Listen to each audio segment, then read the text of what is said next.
Hello বন্ধুরা, কালকে একটা ভিডিও দিয়েছিলাম প্রিয়াকে নিয়ে। যাই হোক, ফাইনালি আজকে প্রিয়ার দুটো ভিডিও দেখলাম, যদিও আমি কল্পনার লাইভ বা ভিডিও কোনোটাই দেখার সময় পাইনি, দেখিনি। তবে প্রিয়ার ভিডিও দেখে বুঝতে পেরেছি একটা 9 মিনিট সামথিং সেকেন্ডের একটা ভিডিও যেটা দেখলাম কালকে, আর একটা হচ্ছে গিয়ে 3 মিনিটের একটা ভিডিও, তো সেটাও দেখলাম। তো দেখে যেটুকু বুঝলাম, কল্পনাদের ওদিক থেকে খেলতে নেমেছিল ময়দানে, মানে মাঠে নেমেছিল, মাঠে খেলতে নেমে মানে ব্যাটিং করার আগেই বোল্ড আউট হয়ে গেছে কল্পনা আর তার হাজবেন্ড।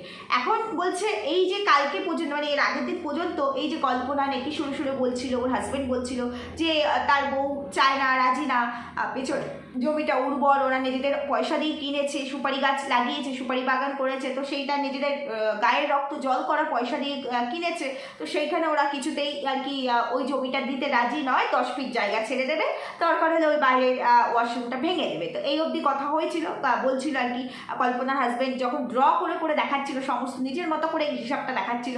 তো তারপরে যখন দেখলো যে প্রিয়ার মতো করে কথা বলেছে যে না আমাদের সমান সমান ভাগ লাগবে, তখন গিয়ে আসল জায়গায় ঢিলজাই করেছে, অমনি জায়গা চেঞ্জ করে দিয়েছে। অমনি কি বললো, ওই উর্বর জমিও ছেড়ে দেবো, যেই উর্বর জমি এত কষ্ট করে সার দিয়েছে, মাটি দিয়েছে, কষ্ট করেছে, সেই জমিও ছেড়ে দেবো, কিন্তু সোজাসুজি ভাগ হবে না। ভাই তোকে সামনের পোর্শন আমি দেবো না, তোকে সেই পেছনে নিতে হবে। এটা খুব ভালো কাজ করেছে, এটা খুব ভালো কাজ করেছে প্রিয়া। এখন হাজার চেষ্টা করলেও ওই পেছনের জমি আমরা নেব না, বাড়িটা সমান সমান ভাগ হবে, তাতে আমার বাড়ি ভাঙা পড়ে পড়ুক, ওয়াশরুম ভাঙা পড়ে পড়ুক, আমার যা ক্ষতি হয় হোক, সমান সমানে ভাগ নেব, এবং ভাগ নিয়ে সমান যে ভাগ হবে, যে অংশ হবে সেটাই আমরা নেব।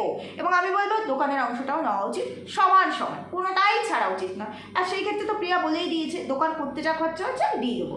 তো ওটা নাকি ভাড়া দিচ্ছে গোডাউন, ওখান থেকেও একটা ইনকাম আসছে, সত্যি সব দিকে ইনকামের জায়গাটা খুলে রেখেছে। তো তারপরেও নাকি যেটা শুনলাম যে প্রিয়ার ভাসুর আর যা ওদের লাইফে নাকি বলেছে যে ওরা মাপছোপ ঠিকই আছে, এই সুপারি গাছের আগে পর্যন্ত ওদের জায়গা। তো সেটা প্রিয়া আবার ক্লিয়ার করলো যে ওর শাশুড়ির অংশটা ধরেই, শাশুড়ির অংশটা তোলেই, কারণ শাশুড়ির অংশটাকে বাদ রেখে, ওটা যেহেতু সামনের দিকে প্রিয়ার ভাসুর বাড়ি করেছে, তাহলে সামনের তারও সামনে ওর শাশুড়ির অংশটা, সুতরাং যখন শাশুড়ি আর কি অবর্তমানে বা শাশুড়ি যদি কখনো দিয়ে দিতে চায়, তো সেটা গিয়ে ওই ওর ভাসুরিরই পড়বে, কারণ প্রিয়া পেছন হলে পেছন থেকে টপকে মাঝখান ছেড়ে আবার সামনেটাকে নিশ্চয়ই যাবে না, যাবে কি? তো যাবে না। তো প্ল্যানটা কি সুন্দর সাজিয়েছে, তাই না? কিন্তু বোঝা উচিত ছিল যে সব কিছু যেমন সিস্টেমে চলে, ঠিক তেমনি সব কিছুর একটা রুলস আর রেগুলেশন থাকে, তো সেইটা ব্রেক করে বারবার চলা যায় না, চলা যায় কি? তো এইবার তো প্রিয়া বলেই দিয়েছে যে সব ট্যাঙ্কি ভাঙা পড়ে পড়ুক, ওয়াশরুম ভাঙা পড়ে পড়ুক, আমার ঘর ভাঙা পড়ে পড়ুক, কোনো কিচ্ছুতে আমি এদিকেও যাব না ওদিকেও যাব না, আমার সমান ভাগই চাই। একদম ঠিক বলেছে, সমান ভাগটাই হওয়া উচিত, কারণ সব জায়গায় আমি আজকে চাকরি করি, আমি বড় বলে আমি নিজের ইচ্ছেটা খাটাবো, এবং আমি আমার পেছনে যে আছে সে আমার মতো চাকরি করে না, তার প্রতিষ্ঠিত ব্যবসা নেই, সে ছোট বলে তাকে আমি আমার নিজের ইচ্ছেটা তার উপরে চাপিয়ে দেবো, তাকে কোণঠাসা করে রাখবো, এটা হয় না। কারণ এমন নয় যে এই যে সম্পত্তিটা ভাগ বাটোয়ারার কথা হচ্ছে, সেটা প্রিয়ার হাজব্যান্ড হোক বা প্রিয়ার ভাসুর, কেউ নিজেরা নিজের হাতে তৈরি করেছে এমনটা নয়, এটা বাবার পৈতৃক সম্পত্তি, বাবার অবর্তমানে তার সন্তানেরাই পায়। তো সেটাই হবে ন্যাচারাল, যেটা সেটাই হবে, যেটা নর্মাল, যেটা যেটা হয়ে থাকে, যেটা লিগেল, সেটাই হবে। তো চলো বন্ধুরা, ভিডিও শুরু করেছি, এখনো ইন্ট্রো দিইনি, চলো একটু ইন্ট্রো দিই। Hello my lovely viewers, welcome back to my channel Dimpy lifestyle. বন্ধুরা আমার সাথে থেকো, পাশে থেকো, চ্যানেলটিকে সাবস্ক্রাইব করো, লাইক কমেন্ট শেয়ার করো। তো যাই হোক, যেটা বলতে চাইছি, প্রিয়া এখন বলছে, মানে প্রিয়া যে ডিপ্রেসড এই ব্যাপারটা নিয়ে, সেটা বোঝাই গেল ওর ভিডিও ধরে।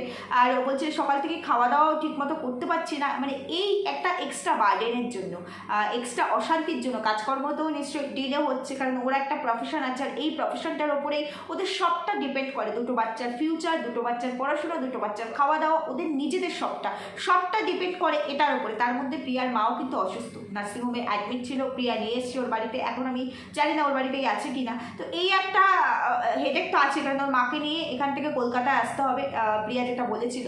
তো দেখো এই সব কিছু মিলিয়ে মাঝখানে এই বিষয়টা কেমন একটা হলো। তাহলে এই যে ব্যাপারটা যেটা ঘটছে, প্রিয়া তো এখানেই থাকতো, প্রিয়া অভির, কারণ অভি যেহেতু প্রিয়া অভির একটাই প্রফেশন এই সোশ্যাল মিডিয়া, তো ওর ভাসুর তো সেটা নয়, ওর ভাসুর সার্ভিস করে, তো সেই ক্ষেত্রে ওর ভাসুরকে বাইরেই থাকতে হয়।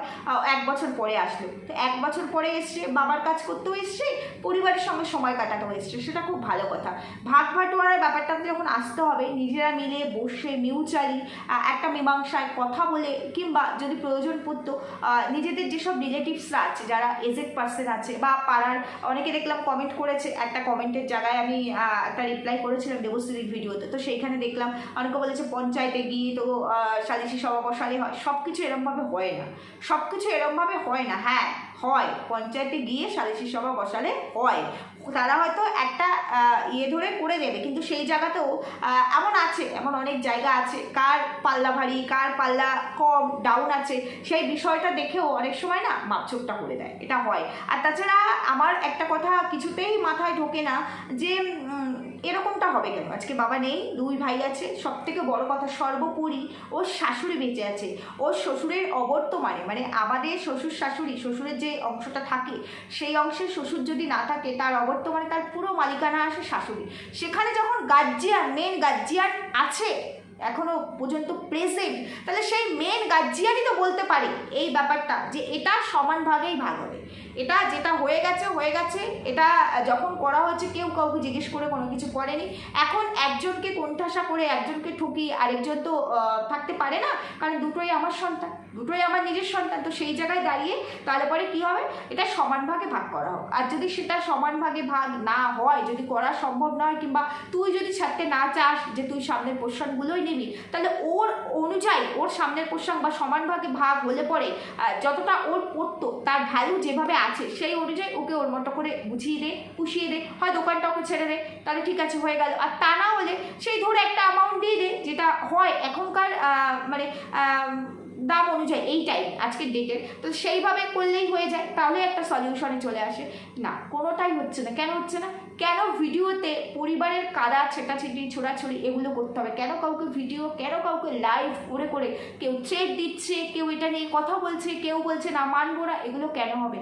আফটারঅল তো ভাই ভাই, এই যে পাশাপাশি বাড়ি করছে, পাশাপাশি তো থাকতে হবে, মুখ দেখাদেখি থাকবে, চলবে, থাকতে হবে। আজকে প্রিয়ার ভাসুরজা এখানে নেই, বাড়িটা হয়তো 6 মাস 1 বছরে কমপ্লিট, মোটামুটি কমপ্লিট হয়ে এসছে, 6 মাস 1 বছরে কমপ্লিট হলে তারাও এখানে এসে থাকবে, তাহলে পরে কি হবে, ব্যাপারটা কি হবে? আর এই যে কল্পনার একটা কথা, কালকে এর আগের দিন যখন ভিডিওটা করেছিলাম, যেখানে ওর হাজব্যান্ড ড্র করে করে দেখাচ্ছিল ব্যাপারটা, তো সেখানে কল্পনা যখন বলতে বসেছিল যে রক্ত জল করা পয়সা কষ্ট করে ওই জমিটা কিনেছি, দেবো না অমুক তমুক, তো তখন কল্পনা একটা কথা বলেছে যে যদি এরকম হবে জানতাম তাহলে এখানে বাড়ি করতামই না। এটা এখন কেন বলছে আমার মাথায় এটা আসছে না, কারণ এটা তো হওয়ারই কথা। তোমার হাজব্যান্ড তো একা নয় যে এই পুরো প্রপার্টি মালিকানা তার হবে, এমনটা তো নয়, তাহলে এটা তো হওয়ারই কথা ছিল। তাহলে বাড়িটা করার আগে কেন এই ব্যাপারটা নিয়ে একটা কথাবার্তা হলো না? কেন হলো না? বা বাড়িটা যখন আমি একটা এরকম বাড়ি করছি, পার্মানেন্ট একটা বাড়ি যখন করব, যখন আমরা 2 ভাই আছি, 3টে ভাই আছি, 4টে ভাই আছি, যাই আছে না কেন, বিষয় সম্পত্তি যা আছে ভাগ বাটোয়ারা হবে, সুতরাং তার আগে সবাইকে মিলে বসে একটা ভাগ করে নিলে তাহলে হয়ে যেত। তাহলে আজকের দিনটা দেখতেই হতো না, হতো কি আজকে আমি নিজের মতো গুছিয়ে নিলাম, এবং আজকে আমার বলার জায়গা আছে, আমি করে ফেলেছি, ইনভেস্ট করে ফেলেছি, আমি ভাঙতে তো পারবোই না, সত্যিই তাই। যে কোনো মানুষ বলবে বাড়ি তো আর ভাঙা যাবে না, সেটা তো সম্ভব নয়, এত কষ্ট করে ইনভেস্ট করে বাড়িটা করেছে, কারণ প্রত্যেকেরই কষ্টের পয়সা। তাহলে পরে কী হবে? তাহলে স্যাক্রিফাইস কাকে করতে হবে? প্রিয়া, অভি, তোরাই ছাড়, তোদেরকেই ছাড়তে হবে। বিষয়টা এরকমই আসে। এই ট্রিক্সটাই কি খাটানো হয়েছিল না? আমার তো মনে হয় তাই। তো এই ট্রিক্স খাটাতে গিয়ে আর কি আজকে নিজেদের জালে নিজেরাই জড়িয়ে গিয়ে বোল্ট আউট হয়ে গেছে। তো আজকে কি বলছে কি না বলছে, কতটা বলছে নিজেরাই বুঝতে পারছে না। নিজেরাই বলছে যে আমাদের মাপামাপি ঠিক আছে, আমরা ঠিকঠাক করেছি, সুপারি গাছের পেছন পর্যন্ত মানে ওদের জায়গা, এই জায়গাটা আমাদের। প্রিয়া তো আবার দেখিয়ে দিল যে মায়ের জায়গাটা তো মানে মাপাই হয়নি, মায়ের জায়গাটা মাপা হোক, পুরো জায়গাটা ধরে যখন মাপা হবে তখন ওই সুপারি গাছটা পর্যন্তই আমাদের জায়গা। আমার ছাপড়ি ঘরটা ওদের ওই জায়গায় পড়েনি, আমার ছাপড়ি ঘর আমার জায়গাতেই পড়েছে, এবং তারপরেও অনেকটা জায়গা ফাঁকা আছে। তো ও তো লিগালি বলছে, ও তো ইনলিগাল কোনো কথা বলেনি, ঠিকঠাক কথাই বলেছে।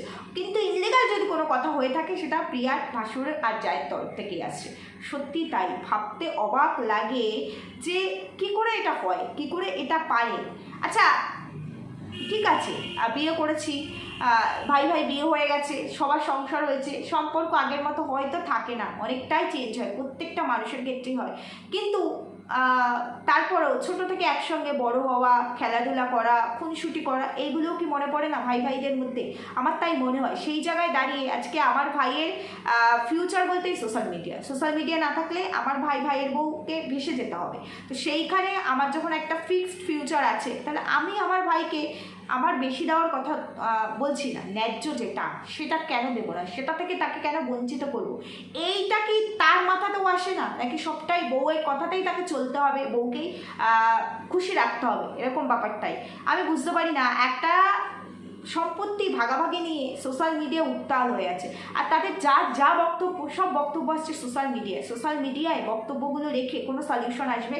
পারবে সোশ্যাল মিডিয়া ভাগ বাটোয়ারা করে দিতে? পারবে না। কিছু ভিউজ আসবে, কিছু নিজেদের পরিবারের কিচ্ছা সামনে বেরোবে, মানুষ উপহাস করার মতো জায়গা পাবে, কিছু বাজে কমেন্ট আসবে, নিজেদের জায়গা, নিজেদের ভ্যালুটা নষ্ট হবে, আর কিচ্ছু হবে না। তার থেকে বরঞ্চ যেটাই সমস্যা আছে না কেন, সেটাকে সঠিক উপায় কী করে ঠিকঠাক করা যায়, দুই ভাই দুই বউ মিলে বসে অন্তত এই সময়টার জন্য একটা জায়গায় বসে নিজেরা এই বিষয়টাকে মীমাংসায় নিয়ে আসতে পারে।